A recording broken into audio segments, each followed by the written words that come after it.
जय गुरुदेव।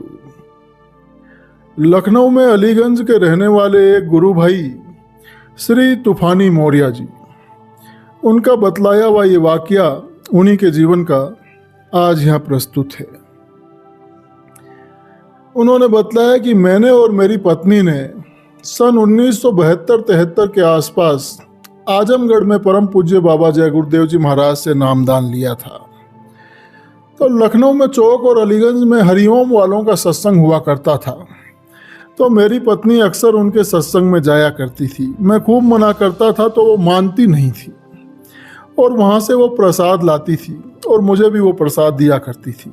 मैं लेने से मना करता था तो वो मुझसे लड़ती थी। मैं उसको बराबर समझाता था कि जब तुमने नामदान ले लिया है तो इधर उधर क्यों भागती हो, तुम्हें यहाँ वहाँ जाने की ज़रूरत ही क्या है, और यहाँ वहाँ का प्रसाद भी तुम्हें नहीं खाना चाहिए। मेरी बातों का उस पर कोई असर नहीं होता था, लेकिन वो सुमिरन रोज करती थी जैसा बाबा जी ने बताया था। तो एक दिन वो मुझसे बोली कि जब मैं सुमिरन पर बैठती हूँ तो मुझे रुलाई बहुत आती है। तो बात है ये 2 अप्रैल की 1995 का वो साल था। वो पहली बार घसियारी मंडी रविवार के सत्संग में गई और फिर जब वो घर आई तो वो मुझसे कहने लगी कि रास्ते में मुझे पता ही नहीं लगा कि मैं कब घर आ गई। टेम्पू में स्वामी जी महाराज मुझसे कह रहे थे कि दुनिया में आई हो तो किसी को पहचानती हो। तो मैंने कहा कि नहीं महाराज। तो फिर स्वामी जी बोले कि इस रूप में मुझे पहचानती हो। तो मैं बोली कि हाँ। तो स्वामी जी बोले कि अगर मैं चोला बदल दूं तो मैं बोली कि नहीं पहचान पाऊंगी। तो मेरी पत्नी ने मुझसे यह भी बताया कि जब मैं हरिओम वालों के सत्संग में जाती हूँ तो कई बातें वहाँ बक जाती हूँ। मुझे लगता है जैसे कोई मेरे भीतर से बोल रहा है। तो एक दिन वो कहने लगी कि स्वामी जी मुझसे कह रहे थे कि तुम पूर्व जन्म की देवी हो, सतलोक से सीधे यहाँ आई हो। तुम्हारा पिता कह रहा है कि मेरी बेटी गई है, उसका आसन खाली पड़ा है, उस पर कोई नहीं बैठ सकता है, वही बैठेगी। तो मैंने पूछा कि मेरे लिए भी कुछ कह रहे थे। तो वो बोली कि तुम्हारे लिए नरक का द्वार दिखाई पड़ा। स्वामी जी महाराज कह रहे थे कि तुम्हारा पति जन्म जन्मांतर का पापी है और अब भी पाप करता है, वो निश्चित ही नरक जाएगा। तो दूसरे दिन मेरी श्रीमती जी कहने लगी कि आज मेरी स्वामी जी से खूब लड़ाई हुई है। मैंने कहा कि मुझे मेरी शक्ति दो, मैं तुम्हारे मथुरा का मंदिर और अस्पताल तोड़ फोड़ डालूंगी। मैंने इस आदमी को अपने पति के रूप में स्वीकार किया है। दिन भर वो ड्यूटी करता है, रात को टीवी बनाता है। अगर इसकी आंख खराब हुई तो गुरुदेव जी मैं तुम्हारी आंख फोड़ दूंगी। तुम क्यों नहीं पैसा देते हो दान पुण्य करने के लिए। तो स्वामी जी हाथ जोड़े खड़े थे। ऐसा ऐसा वो श्रीमती जी ने बतलाया। तो बात है 15 अप्रैल की 1995 का वो साल था। श्रीमती जी ने मुझसे कहा कि अब मेरी तुमसे लड़ाई नहीं होगी। स्वामी जी ने मुझे ठीक से समझा दिया है। स्वामी जी कह रहे थे कि किसी को मैं जल्दी दर्शन नहीं देता, पर तेरी परेशानी देखकर मैंने दर्शन दिया है। तेरे साथ बचपन से ही एक प्रेतात्मा लगी है, वो तुझे मारने के लिए हरिओम वालों के सत्संग में तुझे चौक ले गई कि किसी टेम्पो के नीचे तुझे कुचल दे।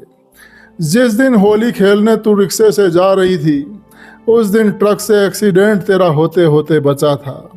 बिजली से भी उसने तुम्हें मारने की कोशिश की थी। तो स्वामी जी ने सब कुछ मुझे समझाया और ये भी बताया कि तुमने कहाँ नामदान लिया था। और फिर स्वामी जी मुझसे बोले कि अब वो तुम्हारा कुछ नहीं बिगाड़ सकती। इस समय तुम आराम करो, शाम को हमारी पूजा करना, 7 दिन तक मेरी प्रसादी खाना, सब ठीक हो जाएगा। तो एक दिन श्रीमती जी टीवी देख रही थी तो वो रोने लगी। मैंने बहुत पूछा लेकिन बताया कुछ नहीं।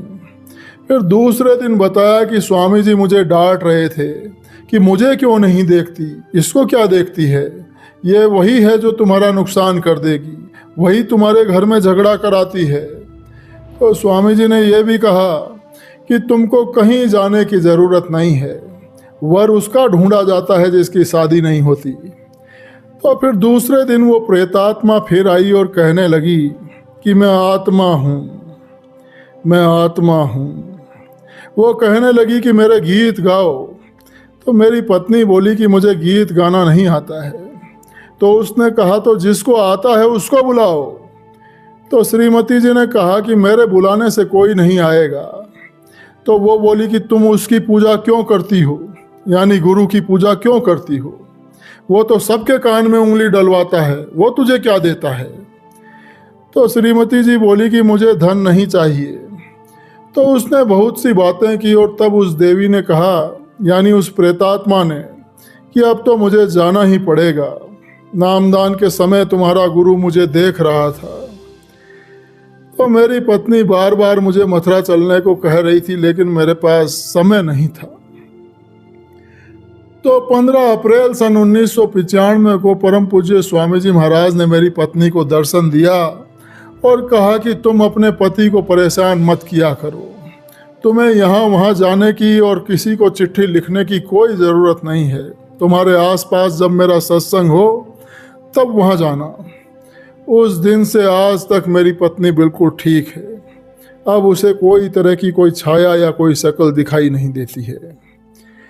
तो कहने का मतलब ये है कि प्रेतात्माएं कई शक्लों में जीवों को परेशान करती हैं और महापुरुषों से दूर करने की कोशिश करती हैं। परम पूज्य स्वामी जी महाराज ने सत्संग में कहा भी है कि यह भी कर्मों का लेन देन होता है। जय गुरुदेव।